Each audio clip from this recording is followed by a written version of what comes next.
अस्सलाम वालेकुम, खुशामदीद, सुबह खैर तमाम देखने वालों को। प्रोग्राम है गुड मॉर्निंग कराची और मैं हूं आपका मेज़बान मोहम्मद यासिर। नाज़रीन, प्रोग्राम में आजकल गुफ्तगू हो रही है कुछ मसाइल के हवाले से, और गुज़िश्ता प्रोग्राम में बड़ी तफसील से बात हुई ट्रांसपोर्ट के जो ट्रांसपोर्टर्स के मसाइल हैं और ट्रांसपोर्ट के जो मसाइल हैं उसको हमने बड़ी तफसील से डिस्कस किया। बहुत सारे पैगामात मौसूल हुए आपके देखने वालों ने बहुत सारी शिकायत भेजी हैं। यकीनन उसके ऊपर आने वाले प्रोग्राम्स में गुफ्तगू हमने करनी है, और बहुत सारी जगहों की निशानदेही भी की गई। जैसे जो गुज़िश्ता प्रोग्राम था उसके अंदर हम नेशनल हाईवे के ऊपर मौजूद थे और देख रहे थे कि जो कुछ हो रहा था वो भी हमने आपको बड़ी तफसील से दिखाया। और बहुत सारे लोगों ने कहा कि आप आकर देखिए कि शहर के जो ख़ास तौर पे जो मसरूफ़ इलाके हैं, जो मसरूफ़ गुज़रगाहें हैं, शाम के वक्त वहाँ पर ट्रैफ़िक की क्या हालत होती है और किस तरह जो है वो लोग सफ़र करते हैं। तो इंशाल्लाह कोशिश यही रहेगी कि आने वाले वक्तों में इस तरह के जो प्रोग्राम्स आपके लिए लाते रहें। इसके अलावा दीगर मसाइल के हवाले से बड़ी तफसील से गुफ्तगू हुई। बहुत सारे आपके पैगामात मौसूल हुए जैसे मैंने अर्ज़ की। तो इंशाल्लाह उनकी ऊपर भी ज़रूर हमारी कोशिश होगी कि प्रोग्राम्स आपके लिए करते रहें। और साथ ही जो कॉल्स का सिलसिला जारी रहा उसके ऊपर भी बहुत सारे लोगों ने पैगामात अपने शेयर किए। तो वो सिलसिला इंशाल्लाह कोशिश करेंगे कि उसको आगे जारी रखें। आज हमें ख़ास तौर पर बड़े अहम मामलात पर गुफ्तगू करनी है। कुछ सियासी मामलात हैं और कुछ दीगर मामलात हैं जिसके ऊपर अब बात करेंगे। और एक बड़ा अहम मौजू जिसकी तरफ निशानदेही हमारी करवाई गई है, जो कुछ मीडिया पे इस वक्त हो रहा है, जो जिस तरह का कंटेंट इस वक्त चल रहा है, किस तरफ जा रहा है मीडिया, डायरेक्शन क्या है, इसके ऊपर आज हमने ख़ास तौर पे गुफ्तगू करनी है। बड़े ही ख़ास मेहमान आज यहाँ पर तशरीफ़ फरमाए हमारे साथ स्टूडियोज़ में। उनका तारुफ आपसे करवाऊँ। बड़े सीजनल आप समझ लें कि मीडिया पर्सन हैं। बड़े तवील अरसे से हमने जानते हैं, देखते आए हैं, उनका काम देखते आए हैं। और कैमरे के पीछे ख़ास तौर पे जो उन्होंने काम किए हैं, बहुत बड़े बड़े प्रोजेक्ट्स हैं, अभी उनके बारे में आपको गुफ्तगू के दौरान बताते भी जाएंगे। कैमरे के साथ आपका बड़ा पुराना रिश्ता है, प्रोडक्शन के हवाले से, डायरेक्शन के हवाले से, और 25 से 30 साल का एक अरसा बड़ा तवील आपने मीडिया को जो है वो सर्व किया है, पाकिस्तानी मीडिया को, ड्रामे के हवाले से, एड्स के हवाले से, इस तरह डॉक्यूमेंट्रीज़ और ये तमाम चीज़ें आप समझ लें कि उस पर आपने बड़ा काम किया। सैयद मोहसिन रिजवी साहब आज हमारे मेहमान हैं, उन्हें मैं खुशामदीद कहूँगा। बहुत शुक्रिया मोहसिन साहब प्रोग्राम में वक्त देने के लिए। Thank you very much. और उनके हमरा तशरीफ़ रखते हैं जी हमारे अपने ज़फ़र साहब, तज्ज़ियाकार हैं, बड़ी खुलकर बात करते हैं, ख़ास तौर पे जो सियासी मामलात इस वक्त जारी हैं और जो कुछ कल हुआ है। आज मैंने उनको ख़ास तौर पे मदऊ किया है, उनसे ज़रा जानने की कोशिश करूँगा ये जो कुछ होता रहा है कल और उससे 2-3 दिन पहले तक जो कुछ होता रहा, उसका क्या मकसद था, क्या मसरफ़ था, उसको समझेंगे। बहुत शुक्रिया ज़फ़र साहब प्रोग्राम में हमें वक्त देने के लिए। मोहसिन साहब से गुफ्तगू का आगाज़ करूँगा। मोहसिन भाई, ये फरमाइए कि ये जो कुछ हो रहा है आपके सामने, आपने तमाम चीज़ों को आप समझे डेवलप किया, अपने हाथ से बनाया, कमर्शियल्स भी बनाए, डॉक्यूमेंट्रीज़ भी बनाई, ड्रामास भी बनाए, लेकिन वो क्वालिटी के ऊपर अब एक बहुत बड़ा क्वेश्चन मार्क लग गया है। होना तो ये चाहिए था कि वक्त गुजरने के साथ हम प्रोग्रेस करते, लेकिन अब हमारे कंटेंट में वो बात नज़र नहीं आती जो माजी में नज़र आया करती थी। इसकी सबसे पहले तो ये बताएं कि वजह आपको क्या नज़र आती है। यासिर देखें, सबसे बड़ी बात यह है कि कंटेंट अब मैं समझ रहा हूँ टेक्निकली बहुत बेहतर हो रहा है। टेक्निकली तो बहुत अच्छा है, हमारे पास लेटेस्ट इक्विपमेंट है, हमारे पास वो इक्विपमेंट, वो कैमराज आ गए हैं जो पहले हम सोच भी नहीं सकते थे। आपको याद है कि हमारा एक ज़माने का एक ही कैमरा जो काम करता था। बात ये नहीं कि कंटेंट ख़राब हो रहा है, कंटेंट अच्छा है। देखिए, बात सिंपल सी ये है कि उस वक्त, वो जो वक्त अगर आप बात कर लें अर्ली 70s का देख लें, 80s का देख लें, या जो उस ज़माने के ड्रामे देख लें, उस ज़माने में आपके पास चॉइस नहीं थी। ठीक है, आपका चॉइस नहीं थी। आपके पास एक चैनल था, एक टेलीविज़न था, एक उस पर आप बैठ के ड्रामा देखते थे। लाइक अगर अब वो नाम देर दबर पेश का, किरण कहानी का, अंकल उर्फी का, तो वो लोग वो थे जिनके पास और कोई तफरीही नहीं थी। ऐसे ही उनके पास वही एक टाइम था, 8 से 9 उनका एक ड्रामा आना था, बिल्कुल वो देखते थे। और जो लोग टेलीविजन देखने के ख्वाहिशमंद थे, जो टीवी देखने के शौकीन थे, वो बेचारे 5 बजे जब म्यूजिक चलता था, इंसिग्निया ट्यून चलती थी, वो बैठ जाते थे कि उनको टेलीविजन एक तफरी लगती थी। या फिर अब अल्हम्दुलिल्लाह हमारे पास तफरी के बेशुमार ज़राए हैं। ठीक है, बहुत ज़राए हैं। यही छोटे सा हाथ में जो है ना, इसी पे इतनी तफरी है। फिर जब आप टेलीविजन की बात करते हैं, टीवी पे आते हैं, तो टेलीविजन के ऊपर आपको बेशुमार चैनल, 200, 250 चैनल मिलता है, आपकी पसंद का चैनल मिलता है। आप देखिए, मतलब अब चॉइस इतनी, ये ज़रूर था वो आपने जो बात की कि एक ज़माने सब, मेरे पापा, मेरी अम्मी, मेरे भाई बहन सब बैठ के हम लोग एक ड्रामा देख लेते थे।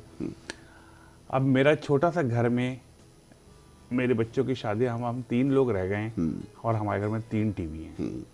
मेरी बीवी अलग चीज़ देखती है, Yes. उसकी अपने अलग प्रोग्राम्स हैं जो देखती है। मेरी बेटी वो अलग प्रोग्राम देखती है, बिल्कुल। मैं अलग प्रोग्राम देखता हूँ। बिल्कुल। और टेलीविज़न से ज़्यादा मैं प्रोग्राम इस पे देखता हूँ। मैं बिल्कुल ठीक है। रात अपनी पसंद के जो भी प्रोग्राम आ रहे होते हैं उस दिन, जो ड्रामा, अभी कुछ दिनों पहले एक ड्रामा आ रहा था, मुझे बहुत अच्छा लग रहा जी। था, तो मैं हमेशा वो 3 बजे रात को देखता था। इस पे देखता था, 2:30 है। बजे देखता था। एक तो मुझे बड़ा सुकून से टाइम मिलता था देखने का, कोई डिस्टर्बेंस नहीं होती थी मेरे पास, बिल्कुल ठीक है। ऐड नहीं होते थे, तो मैं ड्रामा देख रहे। तो ये चीज़ें जो हो गई है ना, इन चीज़ों ने आपको दूर कर दिया है। यस। आपको सोशल, जैसे कहना चाहिए, डिस्टेंसिंग हो गई है कि अब वो बात नहीं है सब बैठ के देखना। मुझे अच्छी तरह पता है कि ड्रामा चलता था 9 बजे तक, 9 बजे के बाद न्यूज़ चलती थी, न्यूज़ देखते थे पापा के साथ बैठ के, हम लोग खाना खाते थे। तो ये चीज़ें, या अक्सर कभी कभार ये होता था कि यार सैटरडे नाइट स्पेशल आ रही है, यस, यस। मूवी मूवी आती थी, बिल्कुल। फिल्म आती थी, और वो इस तरह होता था कि कुछ फिल्में तो 1 महीने के बाद आती थी, ऐसे ही। एक दफ़ा आती थी बिल्कुल ठीक। कि, और वो भी 1940 की, 1960 की फिल्म को दिखाते थे, मुझे अच्छी तरह याद है। तो वो देखना। बात कंटेंट, देखिए कंटेंट तो अब बहुत बेहतर है। कंटेंट अच्छा। के बाद देखी जाए, स्टोरी देखी जाए, अगर ड्रामा देखा जाए तो वो तो बहुत बेहतर है अब। हमारे पास लिखने वाले बहुत अल्हम्दुलिल्लाह अच्छे आ गए हैं, हमारे पास बहुत बहुत मदद मिल रही है, बहुत ऐसे टॉपिक्स को जिनके ऊपर एक ज़माने में क्या बात भी नहीं कर सकते थे, कुछ टेबू होता था, बिल्कुल। टैबू। तो अब आप बात कर सकते हैं, अब आप दिखा सकते हैं, अब आप उसको खुल के बोल सकते हैं, आपके पास चीज़ें हैं, फैसिलिटीज़ हैं आपके पास, तो कंटेंट है। बट ये मुझे भाई एक सवाल ये है कि क्या उस टूल का आप सही इस्तेमाल कर रहे हैं? आपने कहा अब आपका मैंडेट खुल गया है, अब आप हर चीज़ को जो है वो दिखा सकते हैं, हाईलाइट कर सकते हैं, लेकिन still there is a huge gap जो पास्ट में जो ड्रामाज रहे हैं। क्या वजह है कि आज भी जब वो रिपीट पे लगते हैं तो लोग उसी तरह उनको देखते हैं, एंजॉय करते हैं जैसे उस वक्त करते थे? एग्जैक्टली, ये भी हो सकता है। नॉस्टैल्जिया। अच्छा, वो कंटेंट और उसकी जो स्क्रिप्ट राइटिंग थी वो इतनी स्ट्रांग थी, तो कैमरा के अंदर ज़ाहिर है कि आपने बताया कि जैसे जैसे एडवांसमेंट होती गई, टेक्नोलॉजी आती गई, अब नए एंगल्स इस्तेमाल होते हैं, अब ज़्यादा उसके अंदर वेरिएशन। अब तो आपको पता है हर ड्रामे में एरियल शॉट भी ले रहे हैं, वो भी एक लाजमी वो हो गया है कि 2 बंदों के अगर बीच में डायलॉग चल रहा है तो वो एरियल शॉट उसका ले रहा है, बर्ड आई व्यू उसका दे रहा है। तो ये एक नई चीज़ आ गई है जो पहले नहीं हुआ करती थी। देखिए स्टिल जी, मुझे तो मतलब देखें, बहुत अच्छा काम तो लाजमी हमने स्टार्ट लिया है उससे। मुझे तो फ्लॉज नजर आते हैं बहुत ज़्यादा उस पुराने काम में। मतलब मुझे इतना मकबूल तरीन प्रोग्राम, जो मकबूल तरीन ड्रामे होते थे, या जो अगर सिटकॉम्स की बात करेंगे, जो सबसे मशहूर 50-50 टाइप सिटकॉम, कोई सेट नहीं होता था उसमें। Yes. एक छोटा सा फुटपाथ लकड़ी का लगा हुआ है, Yes. और वो स्टूडियो डी में ब्लैक पे काम कर रहा है वो आदमी, बिल्कुल वॉल है उसके पीछे, बिल्कुल। कुछ भी नहीं है, बट लोग एंजॉय करते थे उसके ऊपर, क्योंकि उनके पास कोई था ही चीज नहीं, तो सामने देखते थे उसको, एंजॉय। अब तो माशाल्लाह करोड़ों रुपए के सेट लग जाते हैं ऐसा ही। लगे। अब मूवीज अगर मैं देखता हूँ, पुरानी फिल्में देखता हूँ अगर, तो मुझे बहुत फ्लॉज नजर आते हैं, जंप्स नजर आते हैं, बहुत चीज़ों में आपको पता है नहीं कंट्रोल कर पाते, ग्रेडिंग का फर्क होता है, फिल्मिंग का। अब तो कि माशाल्लाह हाथ में है आपकी ग्रेडिंग है, कलर ग्रेडिंग, चीज़ें आ, तो मैं जाहिर है मैं तो ये कहूँगा कि है अभी बहुत ज़्यादा अच्छा है, मगर अब सबकी अपनी चॉइसेस हैं। अब रिमोट की पावर आ गई है सबके हाथ में, अब 100-200 चैनल देखने से जो दिल चाहे देखे। यस। अच्छा, इस बारे में भी आपसे गुफ्तगू करूँगा, ज़रा ज़फ़र साहब की तरफ चलूँगा। ज़फ़र साहब, ये फरमाइएगा कि ये जो सियासी मामलात होते रहे गुज़िश्ता रोज़ ख़ास तौर पे, वो आजकल चौधरी फवाद हुसैन साहब हैं, वो अगले दिन टीवी पे बैठ के कहने लगे कि जी मेरी समझ में नहीं आया पंजाब गवर्नमेंट ने किस तरह मामले को टेकअप किया। 1-2 दिन पहले तक गिरफ्तारियां हो रही थी, लोग पकड़ धकड़ कर रहे थे, कंटेनर्स लग रहे थे, फिर गुज़िश्ता रात को बड़ी खामोशी से जो है वो सारा जलसा भी हो गया, सारे मामलात हो गए। तो इसका मकसद क्या था नहीं समझ में आया कि पहले तो बड़ा शोर हुआ कि जी SOPs की वायलेशन हो रही है और हुकूमत की रेट को चैलेंज किया जा रहा है, फिर मामलात को छोड़ दिया गया। तो क्या ये बात सही है कि जो कुछ होता रहा नहीं होना चाहिए था, लेकिन गवर्नमेंट ने क्या किया ये कुछ समझ में आया? पहले तो वो रेट ऑफ द गवर्नमेंट की बात कर रहे थे कि चैलेंज हो रही है, लेकिन फिर उसके बाद तो कुछ हुआ ही नहीं। बिस्मिल्लाहिर्रहमानिर्रहीम। यासर भाई बहुत शुक्रिया आपका और K21 का। देखिए, इस वक्त मुल्क के अंदर कोरोना और सियासी माहौल दोनों की हाइप क्रिएट हो रही है। ठीक है। और यानी दोनों ऐसा लगता है कि दोनों ही पूरे मुल्क के आवाम को अपने हिसार में ले रहे हैं। बिल्कुल ठीक है। अभी कोरोना से 24 घंटे के दौरान जो है वो 60 से ज़ायद अमवात हुई। ऐसा ही। अच्छा, दूसरी तरफ ये है कि जो सियासी जो माहौल है इसके बावजूद वो भी गर्म होता चला जा रहा है। और अब ये मुल्तान जलसा और उसके बाद लाहौर जलसे का ऐलान कर दिया गया। जी जी। तो इसमें देखें, अपोजिशन हो या कोई भी हो, यानी सियासी जलसा करना तो उसका बुनियादी हक है और जमहूरियत का ये हुस्न है और हिस्सा है, और इस पर तो किसी को एतराज़ होना भी नहीं चाहिए। लेकिन यह है कि गवर्नमेंट के पास भी एक कोरोना का जवाब है और वो ये कहते हैं कि लोगों की ज़िंदगी से ना खेलें, और वहाँ पर कोई SOP फॉलो नहीं हो रही होती, कोई सोशल डिस्टेंस नहीं होता, कोई मास्क का उस तरह से इस्तेमाल नहीं हो रहा होता, इसलिए वो कोरोना के केसेस जो है वो मुल्क में इन जलसों की वजह से बढ़ रहे हैं। हुकूमत ये जवाब बनाती है। साथ ही फिर ये हुआ है कि आप देखें कि इस जलसे के अंदर जहाँ मुस्लिम लीग नून की तरफ से मरियम नवाज़ जो है वो अपनी शोला बयानी दिखा रही थी जी, तो उनके मुकाबले पे पीपल्स पार्टी की तरफ से बिलावल थे। और इन दोनों नौजवानों के दरमियान जो है वो मौलाना फजलुर रहमान कन्वीनर की हैसियत से वो खड़े होते हैं। लेकिन हुआ ये कि बिलावल जो है उनको कोरोना भी हो गया और उसकी वजह से उनको जो है वो आइसोलेट होना पड़ा जी। और फिर ऐसा लगता है कि शायद वो अब जो फातिमा भुट्टो जो हैं, आसफा भुट्टो, सॉरी, तो आसफा भुट्टो को भी पीपल्स पार्टी ट्राई करना चाहती है और उन्होंने कहा कि मरियम के मुकाबले पर हम भी आसफा भुट्टो को मैदान में लाए लेकर, और उन्होंने उनकी न्यू एंट्री जो है वो कल करवाई। बिल्कुल ठीक है। अच्छा, हो ये रहा है कि आप देखें पाकिस्तान की सियासत का ये अलमिया है कि यहाँ हम जमहूरियत की बात तो बहुत करते हैं और ख़ास तौर से सियासी लोग और सियासी जमातें, लेकिन पार्टियों के अंदर भी हम मौरूसियत को के मुताबिक ही फैसले कर रहे हैं। बिल्कुल ठीक है। यानी ये कि बाप के बाद बेटा या बेटी और चचा या भतीजा, और बिल्कुल दोनों तीनों बड़ी कम अज़ कम या अपोजिशन की जो दोनों बड़ी पार्टियों ने इसी चीज़ का मुजाहरा किया। बिल्कुल ठीक। यानी ये है कि सियासी लिहाज से उनका कोई विजन ना हो, सियासी लिहाज से उनका कोई तजर्बा ना हो, सियासी लिहाज से जो है वो उस तरह का शऊर ना हो, लेकिन यह है कि वो जो है वो पार्टी सरबराह की बेटी है या बेटा है या भतीजा है तो मौका उसे ही मिलेगा। बिल्कुल ऐसा ही। और उसी की वजह से हम ये देखते हैं कि हमारे मुल्क के अंदर जो इस वक्त जो मसला चल रहा है कि आप देखें कि लोग जिनसे भी तवक्कुआत वाबस्ता करते हैं, पता ये चलता है कि उनकी उस तरह से तैयारी ही नहीं थी, उनकी उस तरह से जो है वो कमांड और ग्रिप ही नहीं थी सियासी मामलात और इश्यूज़ के ऊपर, और उसके नतीजे में सियासी मसाइल हल होने के बजाय, आवाम के मसाइल हल होने के बजाय, माशी मामलात जो बेहतर होने के बजाय उसमें जो है वो एक यानी तनाव की कैफियत है और उसके नतीजे में लोग जो है वो फ्रस्ट्रेट हो रहे हैं। बिल्कुल ठीक है। और इस वक्त भी जो यानी आप देखें कि अपोजिशन जो है उसको पूरा एडवांटेज महंगाई का मिल रहा है। जो महंगाई हुई है जिसकी वजह से लोग जो है वो उनके अंदर एक जो है वो बददिली और मायूसी सी फैली है आवाम में, तो वो उसका फ़ायदा जो है वो अपोजिशन जो है वो उठाना चाहती है। लेकिन मसाइल का हल जो है वो ऐसा लगता है कि जैसे वो ना हुकूमत के पास है ना अपोजिशन के पास है, और सिर्फ जो है वो एक सियासी जो है वो बयानात एक दूसरे के खिलाफ खींचातानी है, बिल्कुल, और जो है वो कुर्सी और इख्तिदार और वो उसी का सिलसिला महसूस होता है और नज़र आता है ना। बिल्कुल ठीक है। अच्छा, ऐसे हालात में अगर आप इजाज़त दें तो मैं बात करूं कि जैसे पाकिस्तान स्टील है, PIA है, ये बड़े बड़े इदारे हैं, यहाँ से भी जो है वो बड़े पैमाने पर मुलाजमीन की हज़ारों की तादाद में। अच्छा सफर साहब, इसको मौजू बनाना है मैंने, बल्कि इसी हवाले से अब गुफ्तगू करूँगा। एक छोटी सी ब्रेक के लिए कहा जा रहा है, पहले छोटी सी ब्रेक लेंगे, ब्रेक के बाद वापस आएंगे, गुफ्तगू जारी रखेंगे। आप देखते रहें गुड मॉर्निंग कराची।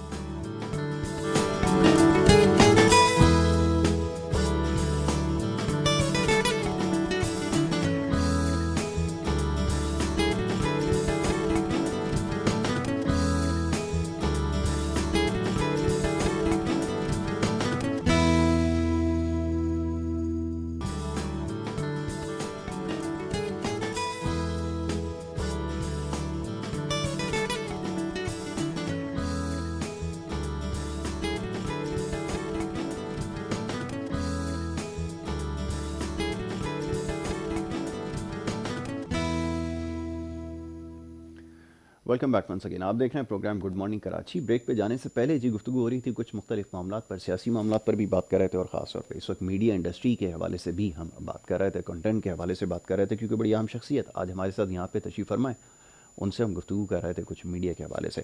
मुझसे रिजवी साहब यहाँ पे तशरीफ़ फरमाएं।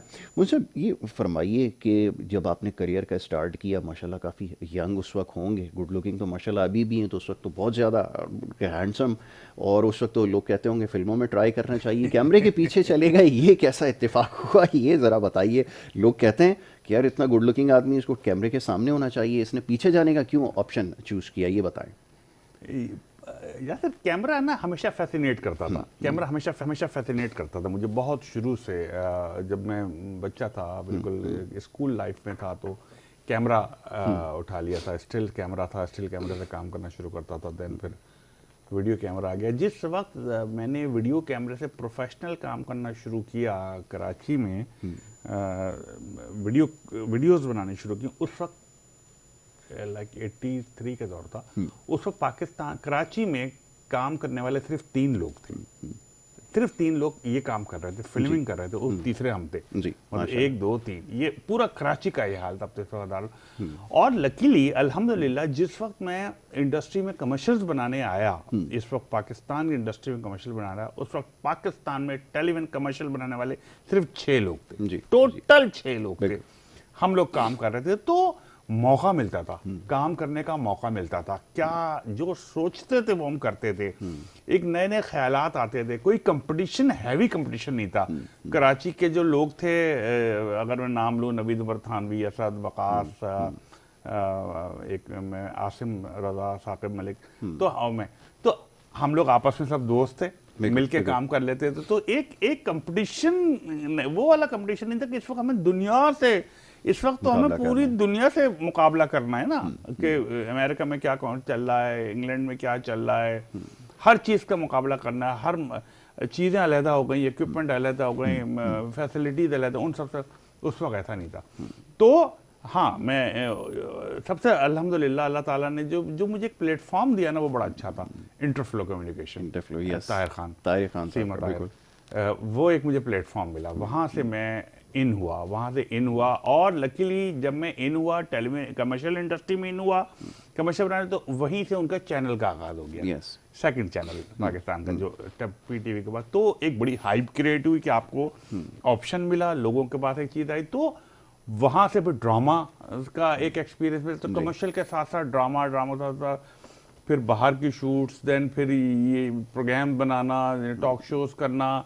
तो अल्हम्दुलिल्लाह अल्लाह ताला ने बहुत हमेशा एक हाथ पकड़ के रखा, और साथ चलाते गए, अपॉर्चुनिटीज मिलती गई कर। अब तो लोगों को खुद बहुत भागना पड़ता है ना, बहुत हमें मिलती चली गई, लकीली अल्हम्दुलिल्लाह अल्लाह ताला ने एक दी, तो करते चले गए। तो वहाँ से स्टार्ट लिया, जब हमें पता है छोटा सा, मतलब कितना मुश्किल होता था, एक टाइटल लगाना कितना मुश्किल काम होता था, लाइन फिल्म के पीछे लाइटिंग करना, उसको अब कितना आसान हो गया, एडिट हो जाता है अब तो, बहुत सारी चीजें एडिट हो जाता है, कितनी चीजें, मतलब अगर हमें अच्छी तरह याद है कि अगर कोई फ्लोर पे हमने पूरा फ्रेम बनाया हुआ है, और अगर फ्रेम में कोई टिश्यू गिर गया, तो गिर गया, बस खत्म, उसको कुछ नहीं कर सकते, शूट के बाद भी कुछ नहीं कर सकते। तो उसके बाद तो फिर जब जो वीडियो क्यूब आए या चीज़ें, तो ऐसा होगा, कुछ भी चेंज कर दो, फ्लोर ही चेंज कर दो।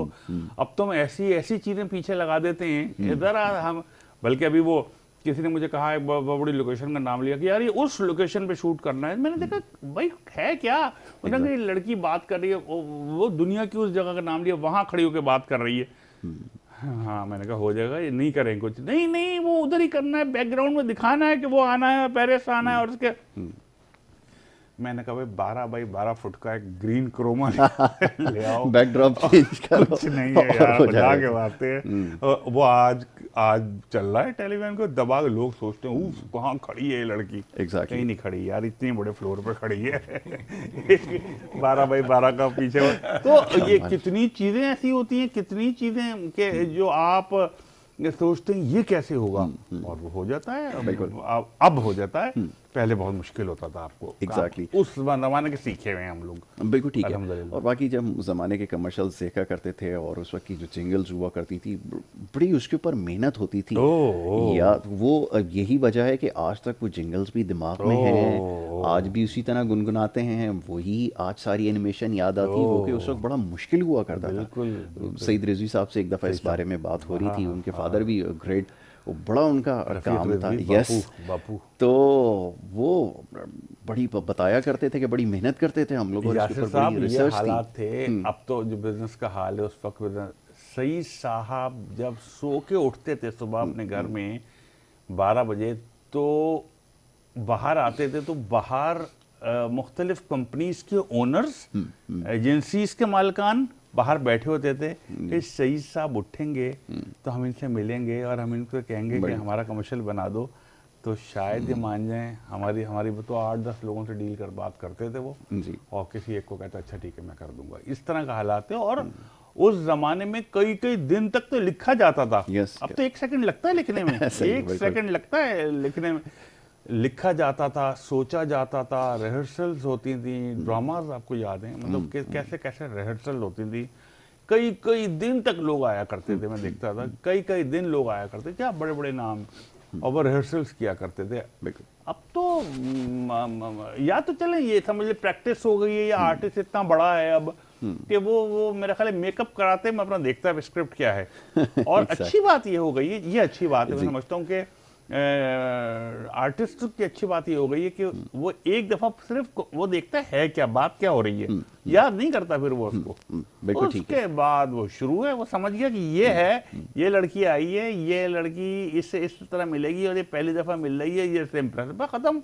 बिल्कुल ठीक है। तो ये आपने बिल्कुल ठीक कहा, लेकिन ये कि उस ज़माने में बाकायदा स्क्रिप्ट याद किया जाता था, और उस ज़माने में आपके पास इतनी स्पेस नहीं होती थी, इतना मार्जिन नहीं होता था कि आप बार बार जो है वो टेक्स लेते रहें। और डायरेक्टर्स जो कि बड़े बड़े नाम थे आपने जिनके साथ काम किया है, जो कासिम जलाली साहब जैसे लोग थे, वो फिगर ऐसे होते थे अगर सामने खड़े हैं तो फिर गलती जो है ना वो करना सामने वाले के लिए बहुत ही मुश्किल होता था। ना फंबल तो फंबल नहीं कर सकते थे, क्योंकि उसके बाद सारे हैं खड़े हुए आर्टिस्ट सबके साथ चल रहा है, तो फिर पीछे से आना दोबारा से तो वो बेइज्जती की बात थी, बेअदबी भी थी कि आप आर्टिस्टों के साथ। तो वो कहते थे एक दफा 7-7 दिन फातिमा सुरैया बजिया आपा के साथ 7-7 दिन, हसीना मोइन के साथ आपके 7-7 दिन सिर्फ रिहर्सल के लिए रिहर्सल होती थी। आप आते थे और आपको पता होता था कि छोटी छोटी चीजें कहाँ से आना है, मुड़ के कैसे देखना है इसको। ये चीजें सिखाई जाती थी। फिर अदब और आदाब, तहजीब बताए जाते थे, उर्दू के ऊपर काम, अल्फाज, बात क्या करनी है, कैसे बोलना है, क्या लफ्ज कहना है।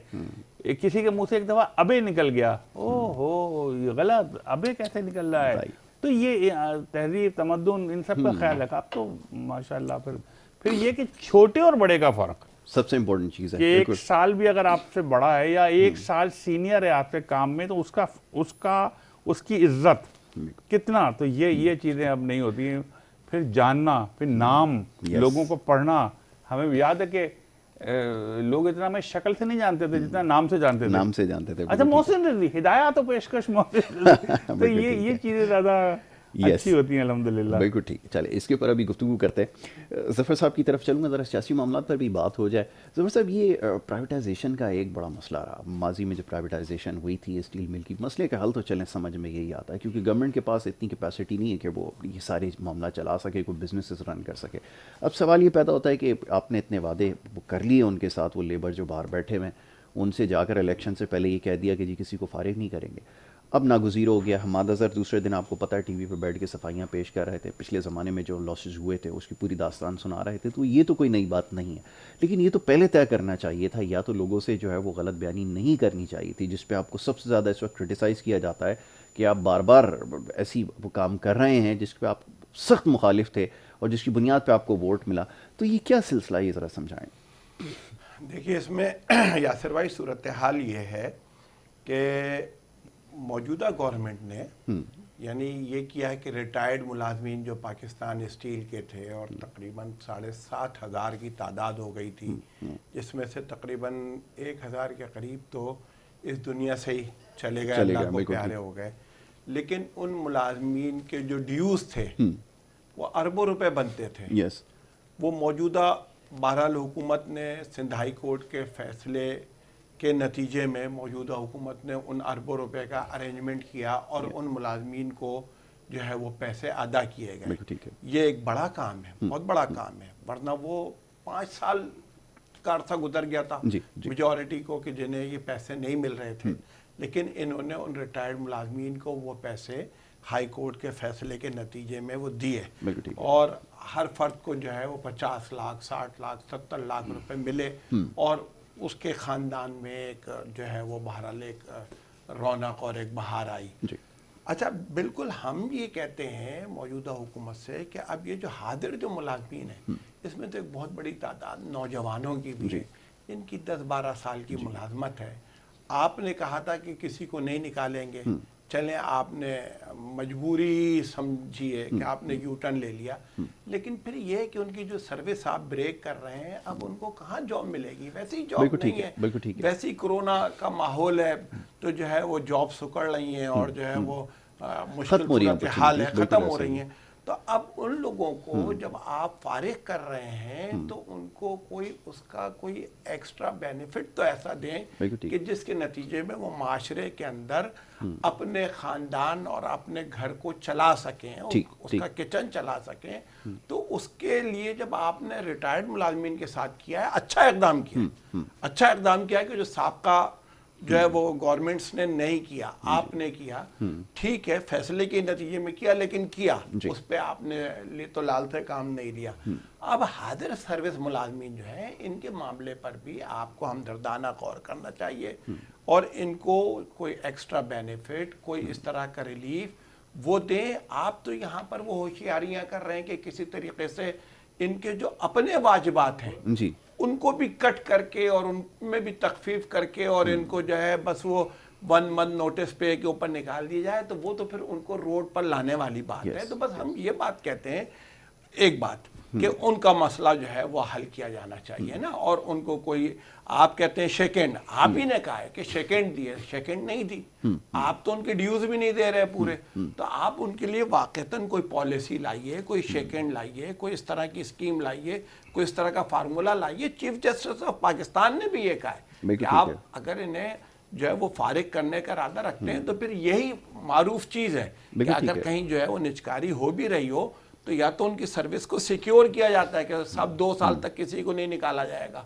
और अगर आप पहले ही निकालने पर आ गए तो फिर उनको कोई सेकेंड दीजिए, कोई इस तरह की चीज़ दीजिए। दूसरी बात यानी वो ये कि देखें, स्टील मिल को अब तक ये हुकूमत भी कहती थी और किसी तरफ से ये नहीं था कि स्टील मिल को हम नहीं चलाएंगे, लेकिन कल इन्होंने खबरनामा जो डाला है मुलाजमीन में जो तकसीम किया है इंतज़ामिया पाकिस्तान स्टील की तरफ से, पहली मर्तबा तहरीर में उन्होंने ये बात दे दी है कि स्टील मिल को चलाने के लिए जिन वसाइल की और जिस रकम की ज़रूरत है वो हमारे पास नहीं है, और जो है वो अगर हम चलाने की कोशिश भी करेंगे तो 2 साल से ज़्यादा का अर्सा लगेगा, इसलिए हम सबको फारिग कर रहे हैं।